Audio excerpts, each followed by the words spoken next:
Hey everybody, hope everyone's doing well. If you guys are watching this video in the future, this was recorded on April 2nd, 2020. So we're kind of in the heights of the coronavirus pandemic right now, or at least, on the ascend of the number of cases being reported and everything. And, it's a really scary time. So, but hopefully everyone's doing well. Hopefully everyone's doing everything in their power to stay safe. And I have faith that we're gonna get through this, guys. We have in the past, and just gotta be optimistic. Now enough of that serious shit. Let's talk about some awesome fucking music, guys. Today we're gonna be reviewing A Boat on the Sea by this band called the Moron Police. On an album from 2019, I thought I'd go back after my long Rush epic review series and talk about something a little bit more recent, something from 2019. As I mentioned multiple times in my previous videos, I'm definitely slow to listen to new music, so I'm still listening to 2019 material. And I probably won't get into 2020 material until later this year. I know that sounds fucked up, but I need a lot of time to digest albums and really enjoy them. And I can't be listening to like new albums, new releases like constantly. First of all, I don't want to, because music is meant to be enjoyed and savored. And second of all, I don't think I'd be able to give you guys a solid opinion with so few listens. But this one here, A Boat on the Sea, it was a relatively recent listen. I think 3 weeks ago was the first time I heard this.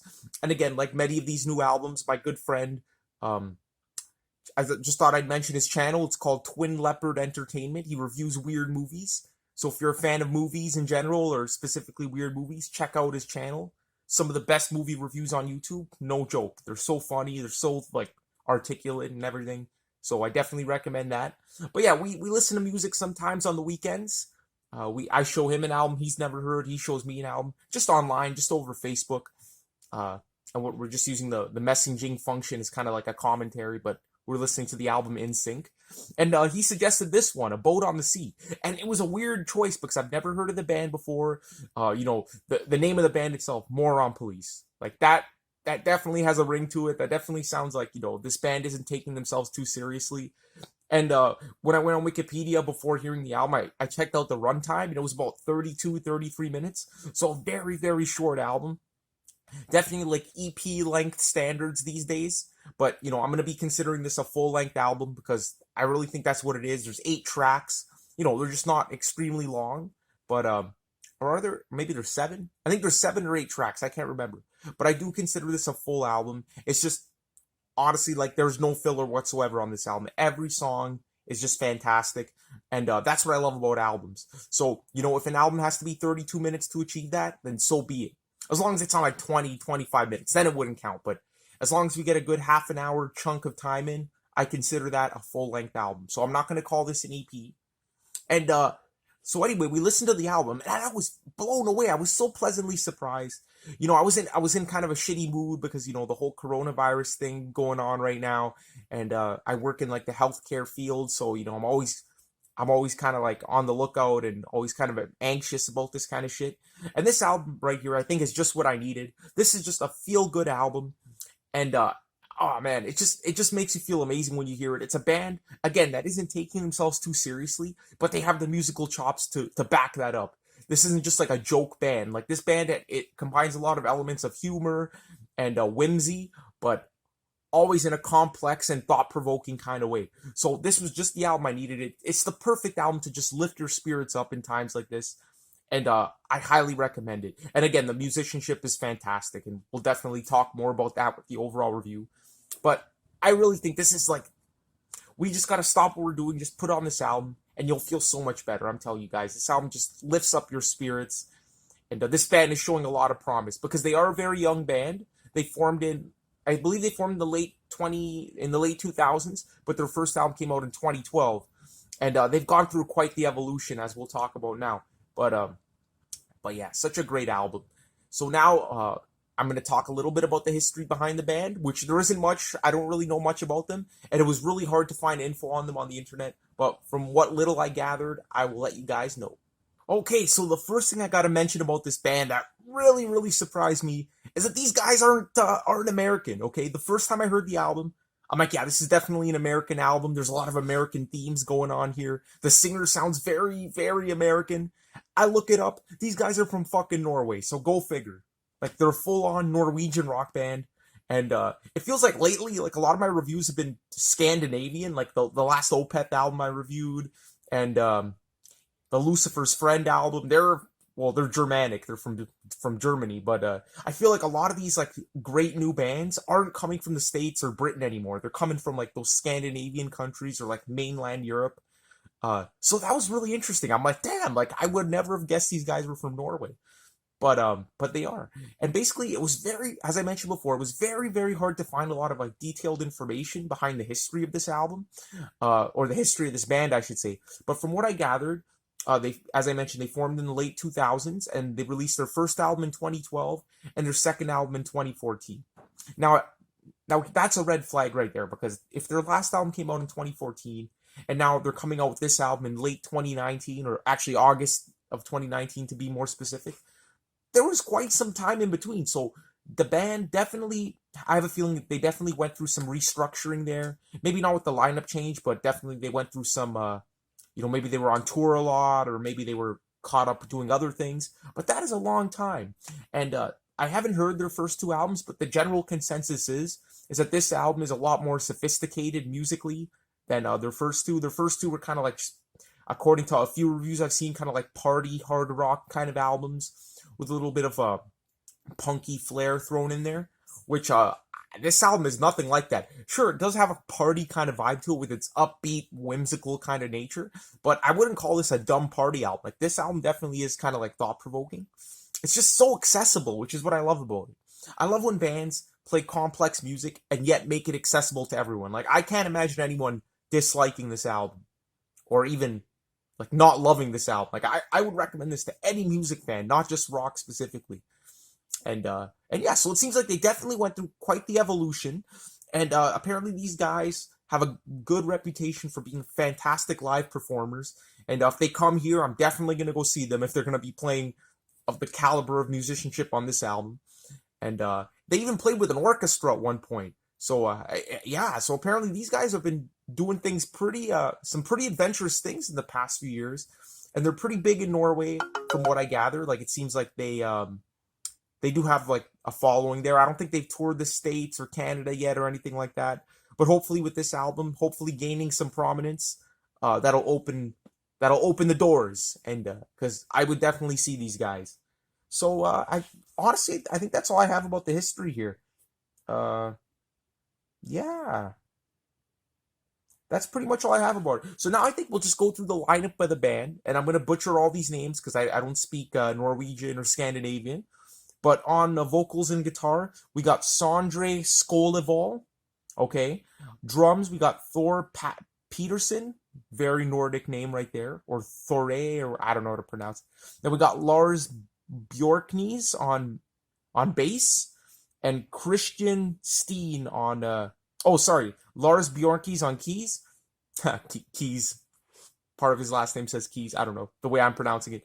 And then we got Christian Steen on bass, plus additional violin players, accordion players, sax players.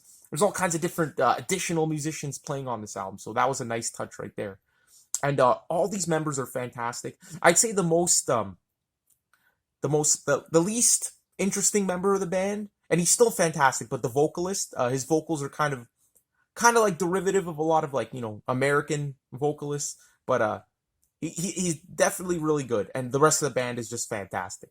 So that's pretty much all I got to say about the history. Now let me dive into the overall review, talk about what makes this album such a masterpiece. And I know I just said that, let's talk about what makes this album such a masterpiece.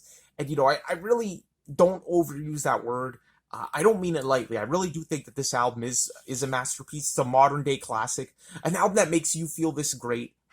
It can't be anything less than a masterpiece. I mean, it's a really special album, and hopefully I got that message across so far, but now I'm really going to hammer home what makes this album so great.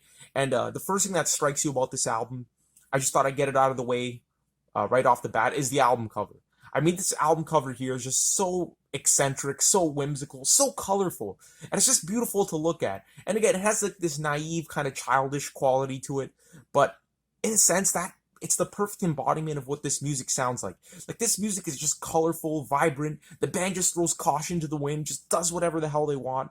And they're just trying to uplift your spirits. So it's not meant to be taken too seriously, but for me, the album artwork on this is beautiful, and it's a perfect representation of the album. Because the best word I would use to describe this album is colorful. This is an extremely colorful, extremely vibrant album from start to finish. Not one low point on the entire thing. And by low point, I don't mean in terms of quality. I mean in terms of, like, there's nothing depressing, nothing somber, nothing melancholic on this album. Sure, it does slow down a bit at some points, and but those sections there are more relaxing and more serene than depressing or melancholic. So really, this album is just 32 minutes of pure joy, and and I guess the next thing I'll talk about is the run length of the album. Again, at 32 minutes, that's a pretty short album. But again, the band wastes no time. There's absolutely no filler, and the flow is just fantastic, even between the songs. And I find that the last three songs on the album are very, very strong. The first two and the last three are definitely like the high points for me, and the songs in between are fantastic as well. But if I had to decide, which songs were the highlights, it would definitely be those ones. And again, the first song's only 1 minute, so really I lumped the first and second song together because it really just acts as kind of like an introduction, but it is its own kind of song. And yeah, so musically, this album's so colorful, and they if you think of these guys as artists, they use so much to kind of like to get that across, to get that painting to you. They don't just use your simple instruments. They hired a lot of like violin players, even some accordion on here. And come on, when was the last time you heard fucking accordion in rock music? It's been a while, okay? And coming from an Italian background, I've heard a lot of accordion music in my life, and I always thought like, damn, that would sound amazing on a rock track. And here we go. This band finally did it. So yeah, a lot of unconventional things and a lot of unconventional playing as well. Again, some of the highest caliber musicianship, and it's just really refreshing seeing a band in 2019 playing such fantastically intricate music. And again, it's intricate, but it doesn't sound intricate. I mean, anyone could latch onto these melodies, anyone could latch onto these hooks, and really get an appreciation for it. And when I was thinking about, if there's any band similar to this band, I can't really think of anything, but the closest one would definitely be the band Thank You Scientist. They're also a pretty recent band, early 2010s, circa.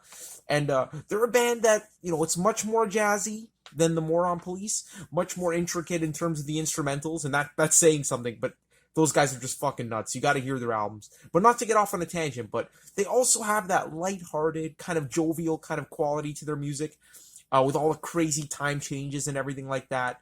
And I feel like that would be the closest band. But again, a much jazzier band.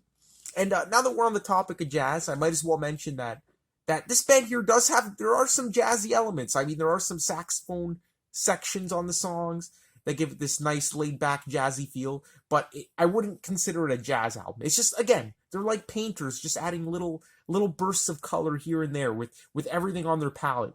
So really, like, if you listen to the album through and through, every song has like this unique kind of element to it that just makes you sit and smile because it's just so unexpected when it comes in. Like the accordion, for example. That's like a prime example of just something that comes in and it's just totally unexpected and catches you off guard. And you always got to be on your feet, kind of looking out for these things. So yeah. But anyway, how would I summarize this album in general in terms of the music? Like, what is this? Is it rock? Is it progressive rock? Like, what the fuck is it? Kind of, at the end of the day, kind of defies categorization or definition because it's a little bit of everything. So I guess in that sense, you can call it progressive rock. Because I would say it's still definitely like fundamentally based on rock.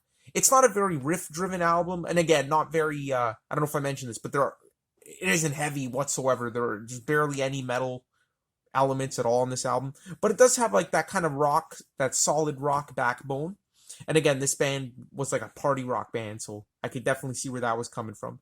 But it's definitely progressive rock. But it's a different kind of progressive rock where the band doesn't really focus too much on bringing you long instrumental sections. There are some sections here and there where they kind of go off and, create a mood, create an atmosphere, but they're never very long. So whereas a lot of progressive rock bands focus on long instrumental passages, again, Thank You Scientist being a good example, this band doesn't.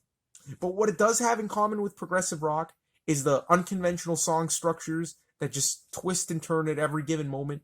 And again, all the time changes and impressive performances musically. And again, a lot of the use of those unconventional instruments like violin, accordion, saxophone. Again, hiring all these people to come in and add their talents to the album. Definitely have more of that unconventional progressive rock edge. And one of the most unconventional parts of this whole album for me is there's actually a little bit of electronica music going on here. And that caught me off guard at first. I'm like, wow, this sounds because I'm not a fan of electronic music. Not to go off on a tangent, but my sister's a huge fan of EDM and house music and all that stuff. And like, although I respect it, I don't fucking like it. I don't know. Maybe I'm just not into it at all. But electronic music, I've never been into. It just sounds so artificial. And I know that's the point. Okay, you don't have to mention that. But, on this album, there's a few elements of electronic music. And it's done very, very tastefully. And it stands out. But it never really stands out as a negative where I'm thinking, fuck, I wish they got rid of that electronica section there. And it's kind of, it reminds me of that video game. I forget what it's called. It's like when you're a block and you're hopping over those spikes. I think it's called The World's Hardest Game or something. It reminds me of the music in that game. And in that game, I always thought, like, damn, this is, for electronic music, this is some pretty good shit. So they do it very, very tastefully on this album. So I got to give them props for that. And again, it's never, like, overwhelming at all. And yeah, I like that. Especially on I think the first and second, no, the second track has a lot of that. And as well as the final track on the album. But we'll get into that. Let's see, just checking my notes here, making sure I'm getting everything in here. Oh yeah, so I did mention that this album's extremely accessible, and it's extremely catchy as well. So that's one thing I gotta warn you guys about. The hooks and melodies on this album just get stuck in your head. Like the dog song, you listen to that once, forget about it. It's stuck in your head for life. And again, I think that adds to the charm and makes it really addicting. I mean, I don't know if I mentioned this, but the day after I heard this album, that entire week, I think I played this album about like 3-4 times a day on a daily basis, and it's kind of like imprinted in my brain, which is why I'm bringing you guys this review so soon. And again, with that 32-minute runtime, you could really just replay and replay. You could play this album, like, if you have an hour on your hands, you could easily play this album twice. So I know, no shit. Like, if it's a half-hour album, like, why am I telling you guys this? But anyway, I thought I'd mention that. Now let's talk a little bit about the vocalist on the album. Now I mentioned that he's kind of like a generic rock singer. He's more in like the baritone range. He never really strives for those high notes, but he has a good performance on this album. And again, his voice is very American sounding. It has like this kind of Southern American, like not Southern American, but from the south of the U.S. kind of accent or quality to his voice. Now he's not going around singing like a hillbilly or anything like that. No siree, Bob. He's I don't know. It has this kind of like quality to it. And again, his voice isn't really extremely unique in that sense, but it's good. He gets the job done. And again, his guitar playing as well is really great on this album. There aren't any like standout guitar solos, but when he does come in and do a few licks here and there, it sounds like I'm underselling the guy, but his solos really do shine when they, like, for the few solos he has, really good stuff. And same with the keyboard solos as well. And all the other members of the band are just top notch shit. Now, one thing I want to mention about this album in particular is I wouldn't consider it a concept album per se, but I think it definitely has a lot of similar themes running throughout. Most notably, this anti-war kind of this anti-war kind of like pacifist kind of theme going throughout it. And especially like an anti-American pacifist kind of theme. Not that I'm saying that this band is, anti-American whatsoever. But, from a Norwegian perspective, it's totally reasonable to see how these guys would think the U.S. is kind of like this warmongering country, especially now with Donald Trump in office. And I'm not saying anything about him, but he is a controversial figure. And in Norway, they have, free healthcare and all those things that, here in Canada, we can relate to, but they can't really relate to the States in terms of that shit. So, yeah, definitely a lot of those themes going through there. There's some like nationalistic themes going on with some voice, some spoken word sections coming in from the news of how America is, the most important country. And there's lyrics about policing the world. And we all know what country does that. And things like that. So that theme definitely runs throughout the album on a couple tracks. Not every song, but definitely on a few. And the thing is, this album here, I don't know if I mentioned this yet, but it's really funny as well. So not only is it lighthearted, but some of the lyrics are absolutely hilarious, and I'll get more into that later on. But again, but it's not a comedy album, but there are bits and pieces of hilarious lyrics on here. And again, coupled with everything else with the music, the theme, it sounded serious the way I was presenting it, but it's not, again, not meant to be taken seriously. But it does have those underlying themes there, and it makes you wonder, maybe he was adopting kind of an American accent to his voice to kind of get these themes across, because a lot of the lyrics kind of come from a perspective of like an American warmongering kind of person. And that would actually clear things up of why his voice has that American tinge to it. Maybe it was done on purpose. Again, there's very little information on this band that I could find, so that's just my guess, but that would have been a nice touch. So anyway, guys, that's pretty much all I got to say about this album. I know it was a lot. There's just so much going on. But now let's dive into the track-by-track reviews to see some of the specifics. Awake the gods from slumber. Okay, so the first track on the album, Hocus Pocus. What a magical way to start this album, guys. And, not just referring to the song title. This is just... I don't know what to say, guys. This may be one of my favorite 1 minute and 20-second songs ever. I mean, it is so short, but it packs a fucking punch, guys. I mean, this is a masterclass in how to create a nice intro to the album. Like, not just a nice intro to the album, but an impactful intro. An intro that actually makes sense. I find that on a lot of these albums these days, they want to start it off with, like, this kind of introduction track, and I find myself skipping this track so many times. Prime example of that would be on Judas Priest, Nostradamus. That opening instrumental is just 2 minutes of just wasted time. And I know this is going to sound sacrilegious, guys, but one of my favorite albums ever, Quadrophenia by The Who. And I know that's not a recent album, but even the intro track of that, I find it boring, and I always just skip to the real me. But albums like this just prove that you can create a fantastic intro track that barely takes up any space on the album, and is really impactful. And this might be one of my all-time favorites in that category. It's awesome. It just opens with this beautiful, serene kind of piano melody. It's a really beautiful just piano melody. Not even synthesizer, like just pure piano, giving it that retro, not retro, but that organic kind of feel. And then you got the metronome drumming in the background, which is pretty cool. And then the singer comes in, and it's a great baritone vocal delivery. It doesn't go on for very long before the drums kick in, and we get into this really emotional point. I mean, this part here just came out of nowhere and punches you in the face emotionally. The way everything just uplifts, and the soul in the singer's voice is, again, I apologize for not saying the names. They're just too hard to pronounce. But it's just a really melodic and emotional part that just comes out of nowhere. And then before you know it, it's gone. And just, that's it. That's like 1 minute and 20 seconds of just pure, memorable, classic music right there. So again, I think what this band said in this minute and a half is a lot better than what some bands could say in a 10-minute epic length track. So for that reason alone, Hocus Pocus, I would honestly give this a 9 out of 10. Even though it's a minute and a half, it's fantastic.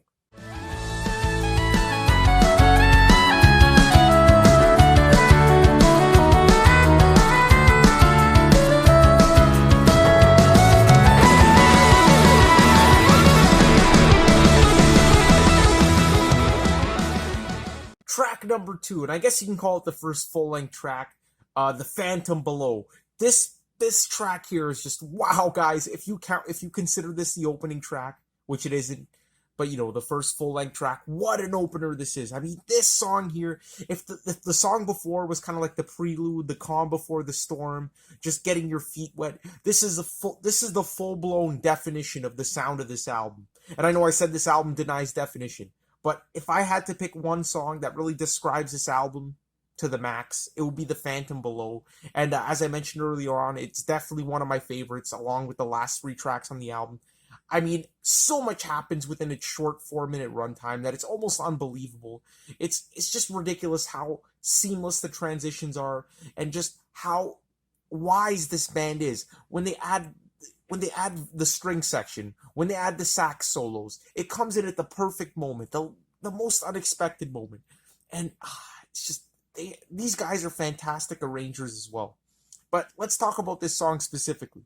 So this one here, it opens up with this absolutely rapid fire guitar and keyboard unison. Just comes out of nowhere. And again, after the calmness of the song that came before, it just totally sweeps you off your feet. And then, before you know it, we get into this electronic section. And this was the section here I was talking about, that sounds like that game where you're jumping. It is called the world's hardest game, I remember now. But it sounds exactly like that. And again, it doesn't last very long, but it does give you that element of surprise. And then we get into the main theme of the track with the main guitar riff, which is so, oh man, it's just so euphoric. The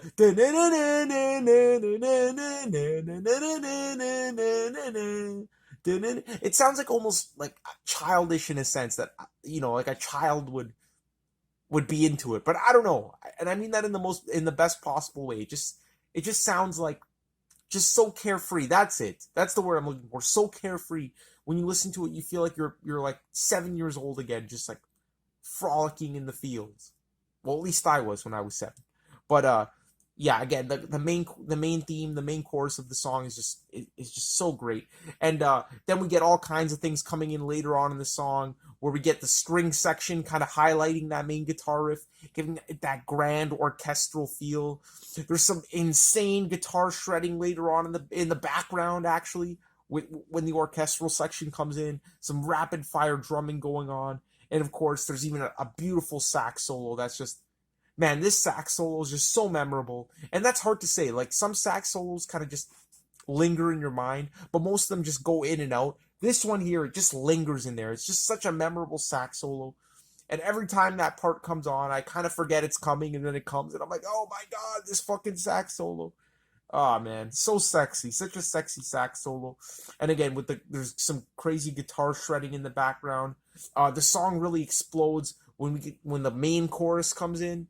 And it's kind of like a choral. It kind of has like this choral effect to it, like multiple people singing at the same time. But I feel like that's just an effect on the lead singer's voice.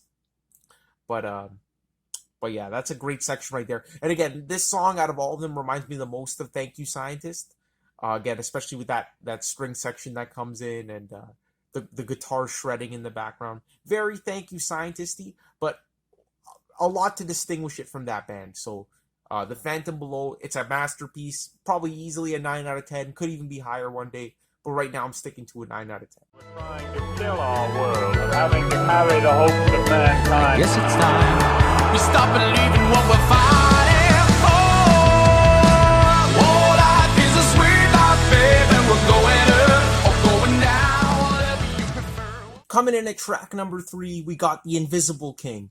And I really think I jumped the gun on this one, guys. Because the first few listens I heard, the first few times I heard this track, I always thought of it as like the poppy kind of like single, kind of like, pop kind of track on the album. It's not as musically complex. It's a little bit more repetitive than the other songs on the album. Really going for that pop hook that, I guess you could say a lot of the songs have on this album. But this one in particular, I kind of judged it too soon. But over multiple listens, I've come to realize that this song has a lot more to offer than a really catchy hook. There was a lot of stuff going on in this song that distanced it far, far away from just being a simplistic pop tune. And let's get into why. And overall, it's a fantastic track on the album. So although it's not one of my tip-top tracks, again, as I mentioned, every song on this album is just top-tier stuff right here. I like how, well, at first this kind of threw me off, but it starts off with these a cappella, again, very southern U.S. kind of vocals. And it's really melodic, it's really catchy, but it can throw you off guard at first, and it does sound like really, really American. So, again, I'm going to be harping on that throughout the entire album. But it ends up being the chorus of the song, but they introduce it with an a cappella intro. But then the song really takes off. It gets into this really melodic, kind of laid back section. And again, this is one of those songs that has like the least amount of time changes. It really takes its time to get the mood across. And then all of a sudden we get this really laid back section where these sound bites come in, like sound bites of, I think, like press conferences and reporters and things like that. And they're mentioning things like, barbarians coming into the country, fucking things up, which I think is probably a metaphor for immigrants. And also things like, we have to defend the most important country. Gee, I don't know what country thinks of itself as the biggest and baddest in the world, but, it doesn't take many guesses to figure that one out. But again, a very political kind of a section there, but nice, laid back, and atmospheric as well, especially with the keyboards in the background. Then it gets into the main verse and the main chorus, which again is that catchy a cappella intro, and it's pretty cool. Again, it's not the strong point on the album, but then the second half of the song just really takes off into the stratosphere. We get this awesome organ section coming in, and I love how it just starts off with the one note that just builds in and really accelerates the song, and the organ really sticks throughout the entire track. I really like that. And then we get an emotional guitar solo at the end as well, so before getting back into that original chorus. So the second half of the song is a lot more of those musical delights. The first half, other than that vocal soundbite section, it's just pretty much like a verse chorus kind of thing. So pretty poppy, really melodic. And again, with that big chorus, they were definitely going for that more commercial sound. But it's fantastic. And one thing I forgot to mention is earlier on, during that laid back soundbite section, I love how like the band breaks out of that when the singer comes in and he says, "I think it's time that we find out what we're fighting for." Oh my god, my voice just cracked. I apologize. And then it kicks right into that chorus. I think that was a great way to build out of that more atmospheric section there. So that was a really nice touch. So overall, Invisible King is a great track. I would easily give this an 8.5 out of 10. You're going about taking everybody down into the monsters of your mind. Man, we're waiting for a damn good time.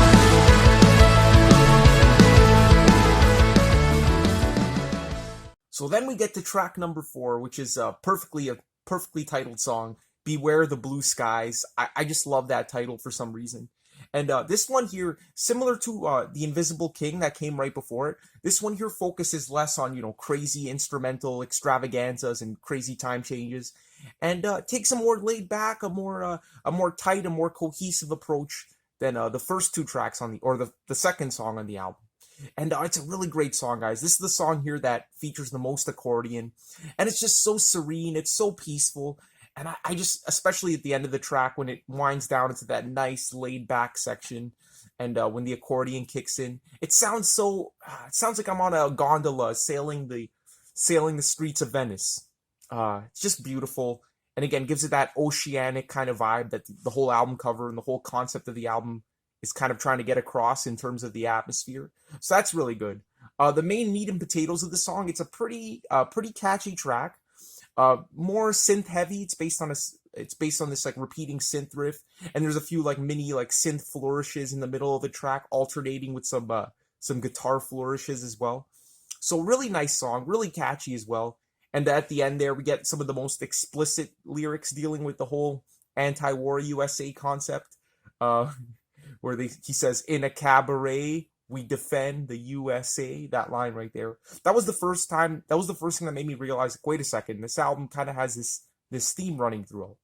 But yeah, overall, it's just a very serene, very beautiful song. Again, more focused on having a tight, cohesive melody than all kinds of crazy instrumentation. But that accordion at the end is just a beautiful surprise. So, Beware the Blue Skies, I think I'll give it the same thing as Invisible King, a solid 8.5 out of 10. I love it, but it's not one of my tip-top tracks on the album. I'm strolling down the Wells Ungoing Road, never thinking twice before I blow my load. And burning bridges, I don't really care whether we go up high or whether we die down there. Track number 5, The Dog Song. Wow, guys. What a great track this is. I mean, when I talked about this album being extremely catchy, this is the song, this and the next one are the two songs that just immediately come to mind because you just can't get them out of your head. And this song here, it's probably the most carefree song I've ever heard in my life. Again, just perfectly exemplifying that mood I was talking about earlier, where I said this album was kind of like childish and carefree. This song here is the perfect embodiment of that. It's about being a fucking dog. Like, literally just living life without a care in the world. And I guess no animal really exemplifies that more than a dog. I don't have pets. I don't have a dog. But, I've seen, I have friends that have them. And, my friends, just a funny story. My friend's girlfriend's dog loves fucking humping people. Like, literally, she'll come up to me, like, every, 20 seconds and just, rape my leg. And it's just we're always talking about, and we're always saying like, wow, wouldn't life be great as a dog? Like, you can just get away with doing shit like that. And it's just a perfect metaphor for being carefree, and this song just really gets that message across. It opens up with this sexy saxophone riff, or some woodwind instrument. I always have trouble kind of like distinguishing them. I think it's saxophone, but it's basically this whole kind of, not a horn section, but this sax or whatever section coming in, and that's pretty much the main riff of the track. But there's some fantastic piano playing throughout the song as well, and the middle of the song has another accordion part. So this one in the song before really make use of that accordion player. So kudos to that guy, whoever the fuck he is. But yeah, it's just a beautiful song. It's just so joyous. You got the hand claps going on, and during the accordion section, there's actually some like really cool bass lines in the background. You might miss it the first few times you hear it, but listen carefully, and you'll hear how great these freaking bass lines are. Really, really good stuff. And the lyrics are just hilarious as well. Again, so much comic relief. You know, lines like "never thinking twice before I blow my load," and wow, wouldn't that be great? And also, I wait for my master while he picks up my shit. And I love how his voice just kind of like changes for a second there, like almost like he's trying to hide the curse word that he just threw in there. But oh man, such a funny song. It's such a joy. I actually like this song a little bit better than the previous two tracks. But I'd still give it an 8.5. I wouldn't go quite as high as a 9, but definitely an 8.5, and I like it slightly better than the last two tracks. So the dog song, just a special track for me.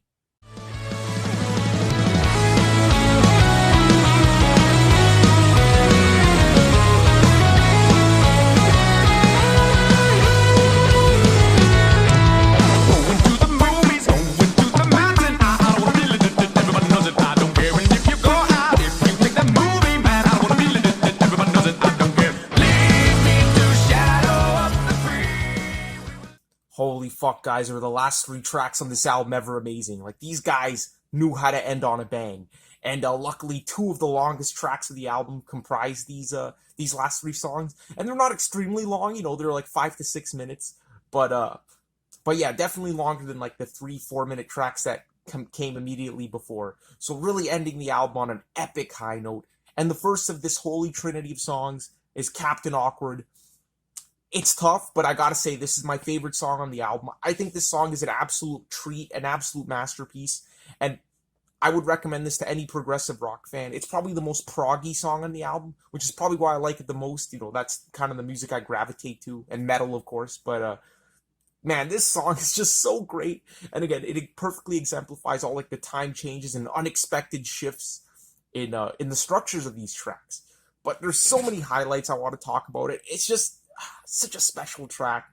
So first of all, let's just break this track down, because so much goes on, and you know, I can make like a whole half an hour video on just this one track, which is amazing for a 5-minute song, but I'm not kidding, guys. It starts off with this funky kind of keyboard intro. Really cool. We haven't really heard anything funky on the album so far, so it's a nice change.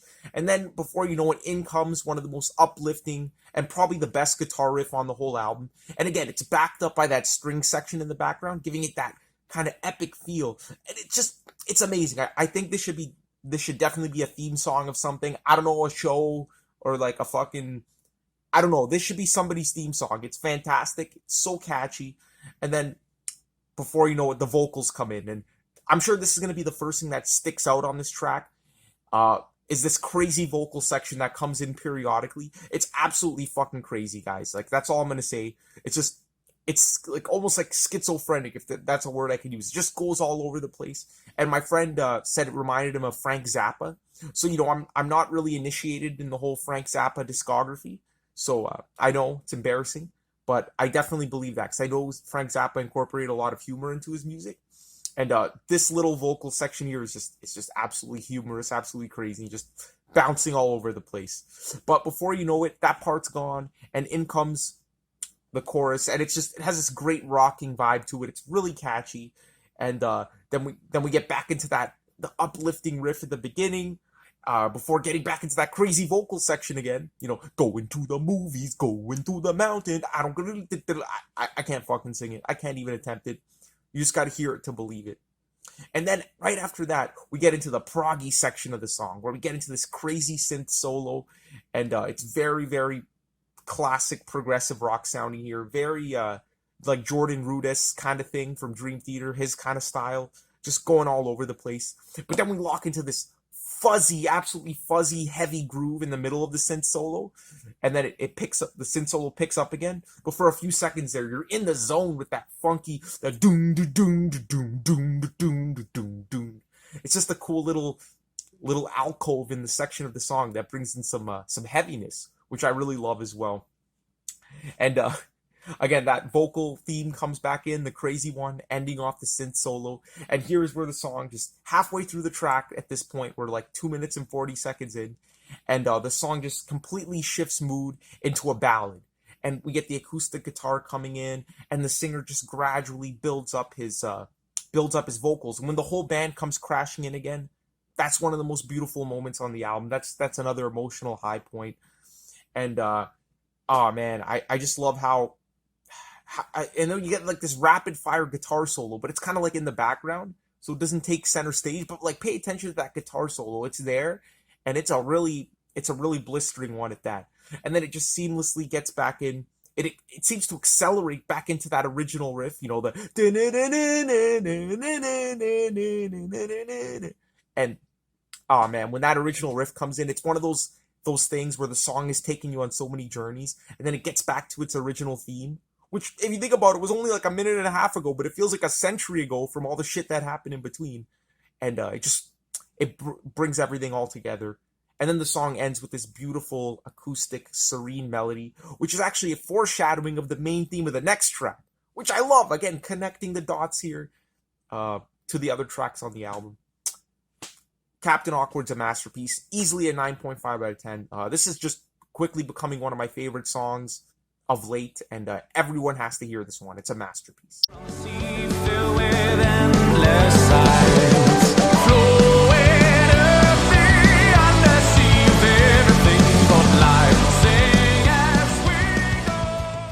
The second last track, the Undersea, guys. This is the only flaw I can see with the album, and it has nothing to do with the quality of the song. As I mentioned, I freaking love this song. It's one of my favorites on the album. Again, the last three songs, you can't go wrong. But this should have definitely been the closer of the album. Sure, like, I guess they wanted to close with the longest track, the most epic sounding track.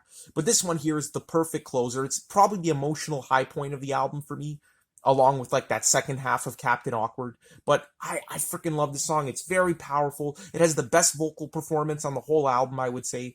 Again, the singer isn't trying to sound American. You could kind of see like those Nordic kind of vibes to his voice. It's hard to tell at first, but the more you hear the album, the more this song kind of stands out vocally. And it's a powerhouse performance, a fantastic vocal performance. And again, it kind of mirrors the first track in the sense of it both being like kind of more serious, emotional, laid back, not laid back, but a more emotional track. And it's just such a triumphant song. And it would have been the perfect way to close the album. Nothing against the last track, but this would have been the perfect closer, just wrapping everything up. What can you say about this track? It's just absolutely beautiful. I love the lyrics. I mean, lyrically, this is probably my favorite track on the album.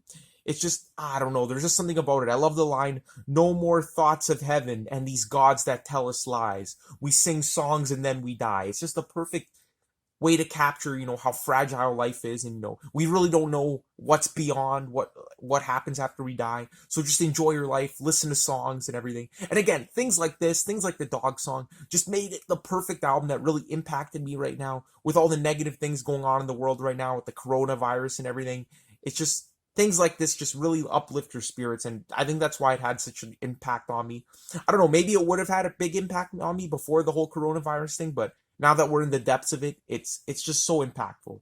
Musically, it's fantastic. Again, a very uplifting chorus, and we get into this beautiful piano section in the middle, followed by this beautiful acoustic guitar solo. It's just amazing. Great middle section, emotional, beautiful, and I love how like the main chorus of the song has this like weird kind of spacey synth riff in the background, but the vocals are so emotional, and usually like a cheesy synth bit like that would kind of clash with emotional vocals, but it works perfectly. They somehow achieve that.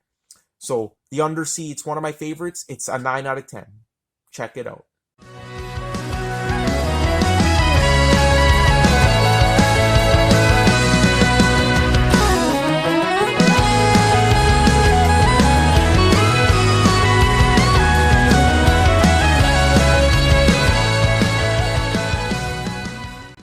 final track on the album, and the longest one by about a few minutes, is Isn't It Easy?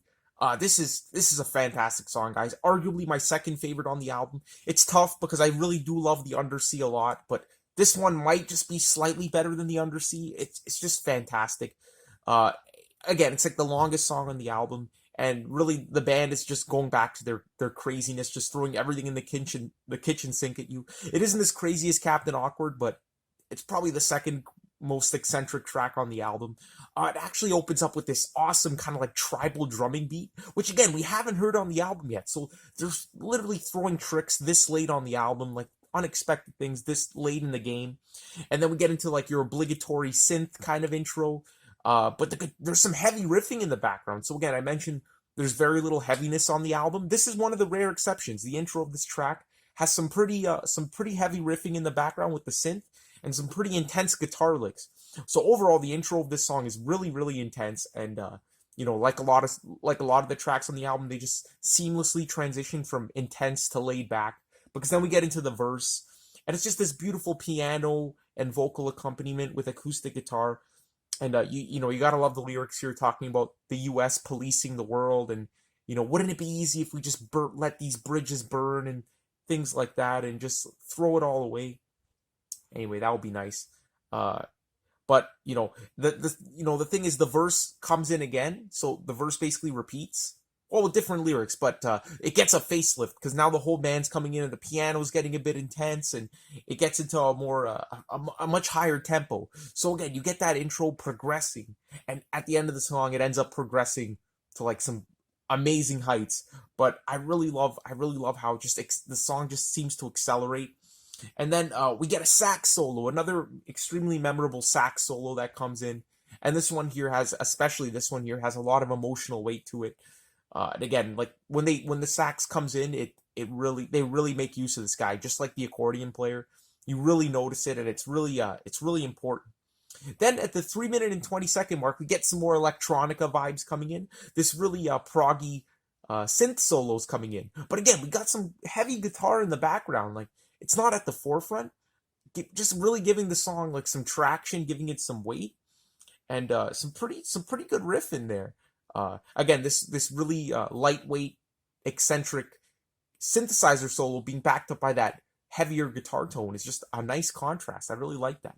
But then it crashes back into the chorus, and this is what I was talking about, where the song just accelerates to really, really awesome heights, because now like the whole band is coming in, and it's like ensemble vocals, and they're just really giving the chorus that extra punch that compared to earlier on in the song, gives it a lot more grandeur, a lot more epicness. And I just love how it progresses even beyond the chorus. He adds like a little bit extra to that, and then it kind of all crashes down with this string section kind of freak out at the end, and it's awesome. And I think it's a reprise of the Dog Song theme. I don't know, it just reminds me of the Dog Song. I don't know if it's the exact same riff, but that was a nice touch there. Again, connecting the dots with other tracks on the album. And again, thematically and lyrically, this song definitely deals with some pretty heavy political concepts, but again, in a lighthearted way. And really, the song, it's technically 7 minutes, but really the meat and potatoes of the track is only about 5 minutes or 5.5. And the last minute and a half is just this serene kind of piano fade out, which I really like. But again, I think I would have preferred the Undersea closing out the album with that really emotional climax kind of thing.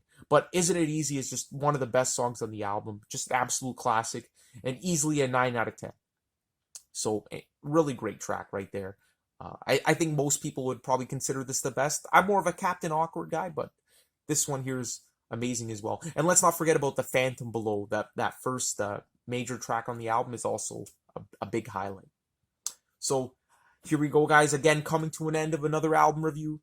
And this one here was just really special. Again, A Boat on the Sea. It just hit me at a point where, it hit me in all the right places at the right time. And it's just one of those magical albums that I find that I'll be coming back to a lot over the years. And I can't imagine this album ever growing off of me, no matter how old I get, because it's just such a feel-good album. And, now I know that whenever I'm in a shitty mood for whatever reason, I can always play this album, and it may not get me out of the shitty mood 100%, but it'll do something, that's for sure. So A Boat on the Sea, fantastic album by Moron Police. I'm so freaking excited to see where these guys go from here. Maybe they can make their next album could be longer, like maybe like a more conventional 45-minute album, so we could see like even more of the tricks they're doing. But if they release another 30-minute album of this quality with absolutely no filler, I'll be happy as a pig in shit, guys, or a dog in shit. Anyway, guys, thank you so much for joining me on this album review. I really appreciate it. If you like this video, check out some of my other 2019 album reviews. Or if you're more of a fan of the classic stuff, I got my Rush album review series, a lot of Black Sabbath, Judas Priest videos, things like that. And I'll see you guys soon. Take it easy.